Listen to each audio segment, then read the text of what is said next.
Okay, abusia eye Cocoabod ho ensensem de abusia ene de enye asam keto afra ye de kan be breaki ho ensem bebre de amamona eye NPP minority abusia omo the press conference bi ababonten as our press conference we omo the ababonten no abusia omo demand say eye say ye sake eye Cocoabod CEO aye friend no Honorable Randy Abbey and abusia flyer no na ya project e de ato your screen no enchen de amama no say minority demands immediate dismissal of Cocoabod chief executive Randy Abbey over 1,000 Ghana cedi slash in price of cocoa bag describes reduction as unjustified. Abusia aye Cocoabod CEO a friend Honorable Randy Abbey ono ena no ade be break e de mamo a e say or expose NPP for mess no na ene aye finance minister ade nsemi betu dwa ne nsema ode betu dwa na ye de abremo e wa ha sei say oba be make payments bi e de ama aye Cocoabod cocoa farmers no na we ena NPP minority netina say no masa aye Cocoabod CEO na ankasa no Nyoma bi ekoso e won side a say ye sacking with immediate effect. Abusia yansa momre no Kwadwo Oponkroma walidi NPP minority. Abusia Kwadwo Oponkroma walidi NPP minority in parliament. Say ye fansake eye Honorable Randy Abbey oye Cocoabod CEO. Abusia momia corner Yankonkoti and smell course unsubscribe ya subscribe like and hit on the notification bell so that any updates we ever dropping on so once every to me akabi madam say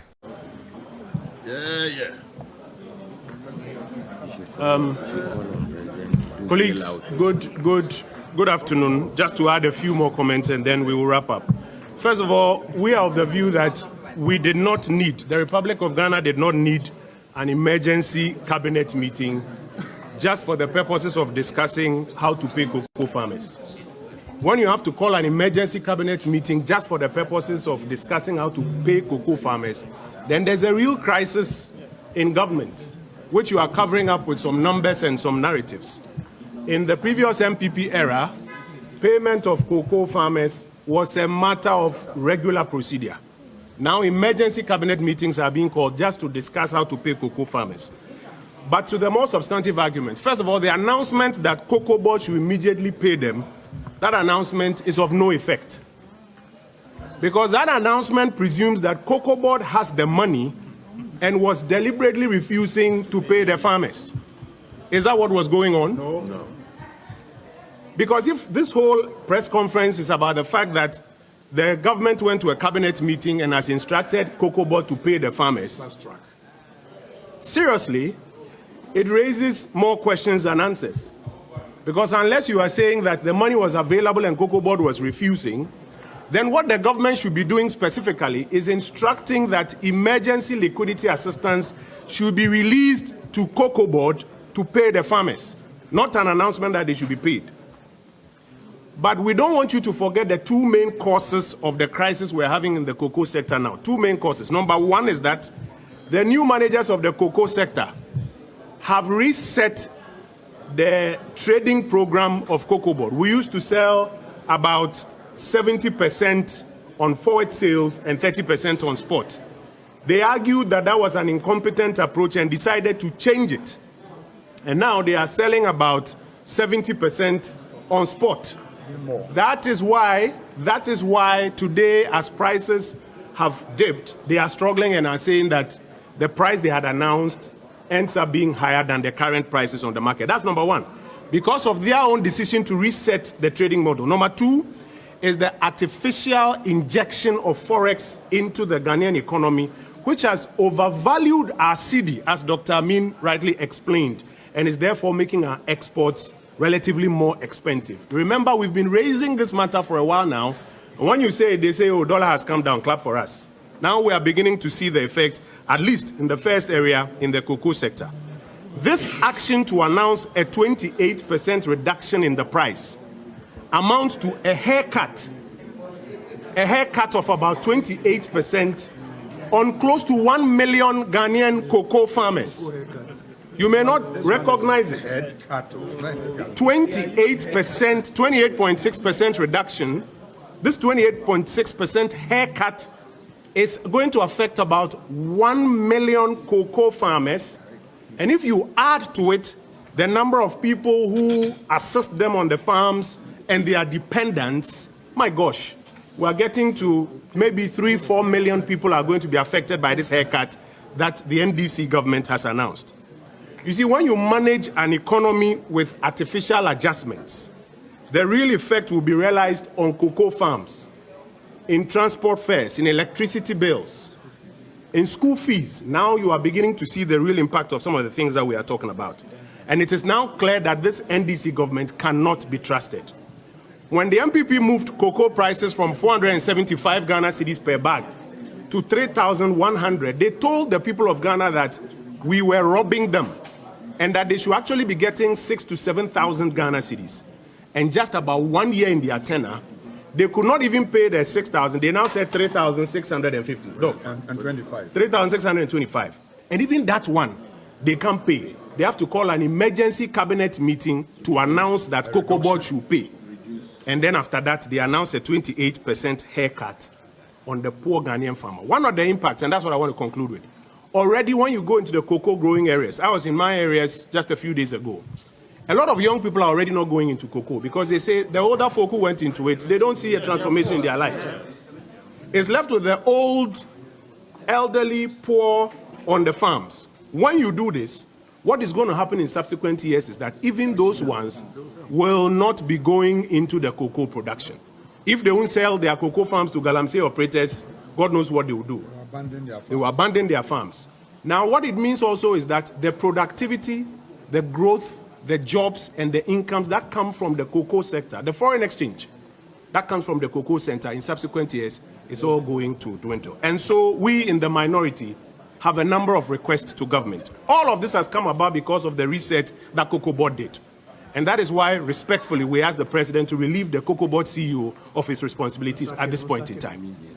Number two, we are asking the government that in previous times when cocoa prices fell and the government absorbed the shock and protected the cocoa farmer, the NDC government should absorb the cost of what they have done and protect the cocoa farmer and restore at least the 3,625 that they promised. This 2,800 or so that they are promising is totally unacceptable. Already we are receiving messages from cocoa farmers who say that if this is what is going to happen, they are going to demonstrate in a number of these. And if they do, we in this caucus, we will join them on the streets to do this demonstration. We thank you for the time and the opportunity that you gave us. Okay. I was for me born to talk about kitty. Edikaino. Na ehun hia sa ban be free cabinet meeting, emergency cabinet meeting say ekwadwendwen kwan be fa so atua koko akuafo eka. Edu emra e wo sa wo free cabinet meeting say wo kwadwendwen kwan a betua koko akuafo ka. Na kire say asem wo ho e na wo kata so. Asem kese wo ho na wo kata so. Na sa announcement we o man say Cocoabod enkotua akuafo no. Eni nyina so bi esan say e kamia say neska no wo ho deda. And a Cocoabod, a boa passe, or muntua. Nanya Sade away announcement or munkotua saying. There was a binding and say, or chef finance minister and I, we know Cassani say, Precope, Uncle Pesica, their friend emergency liquidity assistance, Emma Cocoabod, na Cocoabod infintia. Sanya Sana Becase, or munkotua Cadia, and then the chess and escan woho. Now brony trimodintin and onya day, untua. Now, and then I cover whereby, and person more befini mammy, you know, I cover whereby, back on say. Aban we buy no mas sakra o mas sakwan e fa so ton ye koko first na ye de ani hwe daachen ebo future prices and as a forward trading na ya ton o hanchichemu edioson 70%. On buy no mo se ye nim ye nti o mas sesa no o ma pam mpanifo ni bia ye de o mo nkofo abehim ena no mas sesa no se o mo beye 30% on futures eno na akofa we aba etosu menu de akofa we aba ye dollars o mo pompigu system ne mu nti no Amagana City no na hoden epeja ekwan a onni nyina so nti wo de ye niam akwa amanone ana ne bo akoye den nti no mse ye koko ne bo ayeden ayeden na ye ka chem se economy wo manage na wo de sa na da we ne tricks we ya ebewi akire no wo se wo be koko akuafo ho no wo to be daddy wo be call light bill mu no wo to be daddy wobɛkɔ transferred first mu no woto bɛyɛ den ɛbɛda di ɛnɛ akuafoɔ nyinaa nyɛ koko akuafoɔ po wɔn adua mo wobɛkɔ na ɛmo no yɛate agu warehouse sɛ atɔfoɔ ni hɔ ɛsan sɛ ɛmo efi aburokyire ba no ne boɔ abɛyɛ fo ɛsen deɛ dua wɔ ha no adentia ɛsan sɛ yɛawɔ dollar ne pin enti no ama yɛn nneɛma ne boɔ ayɛ den asen ama no ne nneɛma na deɛ si aban etwa koko akuafoɔ mene sɛ yɛka no pɔtɔ kasa mu a 28% haircut wɔtwa ɔmo mene wɔ ha nkyikyɛmu aduonu wɔtwe na ne nsonsansoɔ ne sɛ ɛnɛ wokɔ yɛn nkurase ne bebree a koko na mmeranteɛ no biom aka mmerewa ne nkokora na ɛdɔ sɛ mmerewa ne nkokora yi a ɛdɔ yi ɛhia wɔn dada deɛ wayɛ ɔkyena ɔmbɛdɔ biom anaasɛ ɔmbɛtɔn wɔn afuo ama galamseefoɔ ne ne aka enyuma foreign exchange ɛne ibodwabodwa kakra yɛnya free kokom sɛ ne nyinaa ɛba abɛyɛ den ɛba abɛkɔ fam ɛno nti dɔm kuma no deɛ ayɛ sie ni edi kan deɛ akɔfa wɔ nyinaa ba ɛne nsesan a koko mpanimfoɔ Cocoabod foɔ ayɛ ɛno nti yɛsrɛ ɔma mpanin sɛ saa bere mpanimfoɔ ɔde wɔn kɔ Cocoabod a ɔma kɔfa saa ɔha wɔ nyinaa ba no ɔnna wɔn ase na ɔmo nkɔyɛ den ɔmo nkɔtena fie na ɔmo anim adwuma no yɛ no ɛmbɛsom na ɔmo nyɛ ne yie ɛtɔ so mmienu koko na ɔka sɛ obetua 6,000 to 7,000 na afi edi kan wentua ɔhyɛ wɔn bɔ sɛ obetua 3,600 a ɛnu mpo ntua na nkɔfoɔ edi apiniɛ bɛyɛ bosomi bɛyɛ mmiɛnsa nan ni no so ɔka sɛ ɔbɛte so akɔ 2,800 deɛ a yɛte ase a ɛnyɛ den ɛnyɛ yie nti yɛsrɛ ɔnsan fɛn ko gyina wo deɛ wonni bi ɛma wase a sɛ wo nsan mmɔ no korɔ no nka ho wo deɛ ɔnsan fɛn ko gyina 3,600 no na ban kwan ɔno abɛfɔ so apɛ sɛ sika na sɔ so no ɔnsɔ so yɛn ya pɛn so saa na ɛyɛ no ɔnsɔ so na ɔka sɛ ɔbɛte so aba saa 2,800 and something na ekuafoɔ no bi text yɛn mpanimfoɔ sɛ ɔmo bɛte agu abɔnten ayɛ ɔyɛ kyerɛ sɛ ba ne sɛ ɔmbɛyɛ saa yɛn dɔm kuma wei sei yɛbɛka ɔmo ho ama ɔmo ayɛ sɛ adwuma yɛda mo ase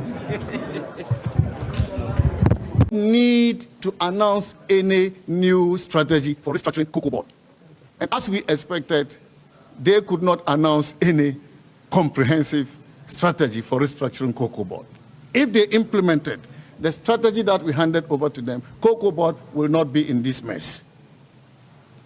And so, ladies and gentlemen, I am even surprised that the IMF is sleeping over this. Because we developed this strategy in consultation with the IMF as a requirement, one of the requirements for implementing the IMF program. I'm really surprised that the IMF has gone to sleep on this. And this government is recklessly managing the cocoa sector, which has brought us to this unprecedented crisis in the sector. Given the scale of the crisis in the sector now, a sector which is one of the most important pillars of our economy, one expected the government to give Cocoabod a bailout, as we did during the NPP time, rather than reducing the producer price for cocoa. A bailout would have been necessary, particularly at the time we are told that the economy is strong and resilient. They said they are better managers of the economy. An economy that is better managed cannot pay cocoa farmers. An economy that is better managed reduces the producer price of cocoa. And so Ghanaians can see the deception and the narrative that the NDC government brought to them about our government, the previous NPP government, as having badly managed the economy. Ghanaians can now see who is better managing the economy. Ladies and gentlemen, the cocoa of Ghana, Ghana's cocoa, is now considered more expensive. And this has been confirmed by the CEO of Cocoabod, my friend Randy Abbey.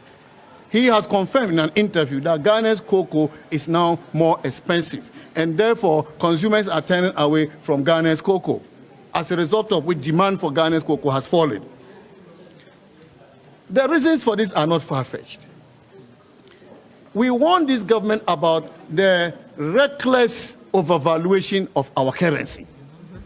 We warned them several times. that these dollars they are pumping and pumping into the economy, that reckless intervention, last year alone they intervened to the tune of 10 billion United States dollars. The trend has continued. That reckless overvaluation of our currency will affect our economy. Because those of you who understand economics know that when you overvalue your currency, it adversely affects the export competitiveness of your country. And so, is it surprising that the competitiveness of cocoa on the global market is reducing? Is it surprising? Because this government thought that managing an economy is by pumping dollars to shore up the city. And now this is the effect. Overvaluation, when your currency appreciates unreasonably, as we are seeing, your exports suffer. Rather, what you see is promotion of imports. And so more imports are coming into our economy. Our exports are losing value on the international stage. And increasing imports will only come to reduce the domestic production base because it will affect domestic production of goods and services. This is why you go to the market today, imported rice is now more expensive than locally produced rice. You go to the market, imported maize is now more expensive than locally produced maize. This government is cheaper. It's now cheaper than locally produced maize. This government should know, because they have economists amongst them, they should know that anytime you are implementing a policy, there are trade-offs. There are trade-offs, and therefore by overvaluing the currency as a policy, they should know that other sectors will suffer. So what a responsible government has to do is to achieve what we call policy equilibrium. Policy equilibrium, so that all sectors are protected. I'll give you an example. They tell us that inflation is now 3.8%. Good, isn't it? It's good. But if you look at what we call purchasing power parity approach in economics, it tells you that when your inflation is 3.8%, your currency should depreciate by at least 3.8% in order to protect exports. What do we see? They are going around bragging about appreciation. That is poor economics. When your inflation is 3.8%, your currency should depreciate by more than the inflation rate in order for you to protect your exports. Because your exports is your economy. Your exports create jobs. And so in this era of 24-hour economy, the least this government could do was to protect the exports of our country and thereby protect jobs in this country. Rather, at the time they passed the authority for 24-hour, they are also reducing the domestic production base and thereby reducing opportunities for employment in the country. And so, ladies and gentlemen, my view is that the figures they are branding about, inflation is this, the exchange rate is this, is killing, behind these inflation figures, is killing our economy. And the cocoa sector has just exposed them. The cocoa sector has just exposed them. Maize, I'm just coming from my constituency. They have piles of bags of maize that they are not able to sell, because people will go to buy the imported maize at the expense of locally produced maize. And so the efforts our farmers are putting into this work to save our economy, to save our country, to feed our country, this government, the NDC government, is recklessly undermining all these efforts. And it won't be long before Ghanaians will see the reality of this government. So I thank you very much. All right, and so there you have it. You have three ranking members of three major committees from the minority side that has just addressed the press, making that strong demand that the Cocoabod CEO must be relieved of his duty because he has failed to address the teething challenges at the Ghana Cocoa Board. Also, they say that if there is going to be any demonstration by the cocoa farmers, they are going to join in. So let me try to see if I can get the ranking member on the cocoa affairs for a quick interaction. You're live on TV3. We are live. Ranking. So what demand are you making? You say that government has failed cocoa farmers. In what way? As for me, I'm making only one demand. Just one demand. The old price should be restored. Because it's unprecedented. I've never heard about, producer price being reduced. It has never happened in the history of this country. Cocoa farmers have supported this economy for decades. And today, if the international price has gone down, the cocoa farmer should not be made to suffer. So my only, request to His Excellency the President is that the old price should be restored. But some are saying that you are talking about all of these reforms. Okay, abusuya we ne ensema ekoso e political highway so Randy Abbey and achese say NPP minority say omo pese ye sacking with immediate effect. I don't want some ebremo political highway. Ne di kan ka say BBB babesi na sa bibi na babesi no NPP for press conference on me eno any ababe breaki ede amamo any political trending news ekoso or political highway so be a higher gossip politics so any gossip on the street of Ghana highway so be ano ye de bebre mo unsubscribe and hit on the notification bell so na be any updates be ever dropping no once so once to me akabi medamase.